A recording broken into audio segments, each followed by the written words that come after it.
கிறிஸ்துவுக்குள் பிரியமுள்ள சகோதர சகோதரிகளே, பலன் தரும் தேவன் எபிசோட் 1638க்காய் கர்த்தரை துதிக்கிறேன், மகிமைப்படுத்துகிறேன். இந்த நாளிலும் ஏசாயா 30ஆம் அதிகாரம் 18வது வசனத்தை நான் உங்களுக்காக வாசிக்கின்றேன். உங்கள் மேல் மனதுருகும்படி எழுந்திருப்பார். அந்த வசனம் முழுவதையும் நான் வாசிக்கிறேன்.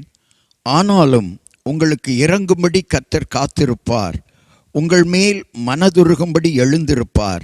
கர்த்தர் நீதி செய்கிற தேவன், அவருக்கு காத்திருக்கிற அனைவரும் பாக்கியவான்கள்.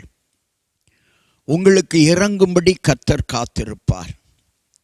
நாம் மனம் திரும்ப வேண்டும், நம்பிக்கையோடு வாழ வேண்டும்.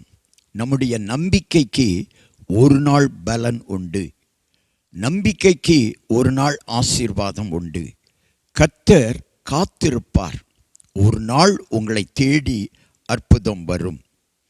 உங்கள் மேல் மனதுருகும்படி, எனக்கு யாரும் இல்லையே, என்னை கவனிக்க யாரும் இல்லையே, எனக்கு உதவி செய்ய யாரும் இல்லையே, என்னை உயர்த்த யாரும் இல்லையே, என் வாழ்வின் பிரச்சனைகளை மாற்றுவதற்கு தீர்த்து வைப்பதற்கு யாரும் இல்லையே என்று கலங்க வேண்டாம்.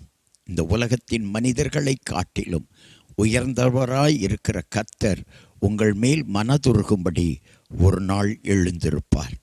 அவர் நீதி செய்கிற தேவன், அவருக்கு காத்திருக்கிற அனைவரும் பாக்கியவான்கள். காத்திருக்கிற அனைவரும் ஆசீர்வாதமாய் வாழ்வார்கள். கண்களை மூடி ஜெபிக்கலாம்.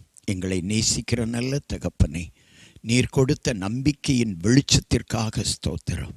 மனதுருகும்படி எழுந்திருக்கிற தேவனே, நீதி செய்கிற தேவனே, உமக்கு காத்திருக்கிற பிள்ளைகளை ஆசீர்வாதத்தால் நிரப்புகிற தேவனே, ஒவ்வொருவரையும் ஆசீர்வதியும். இந்த செய்தி யார் யார் கேட்கிறார்களோ அவர்களுடைய நம்பிக்கை வீண் போகாதபடி செய்யும்.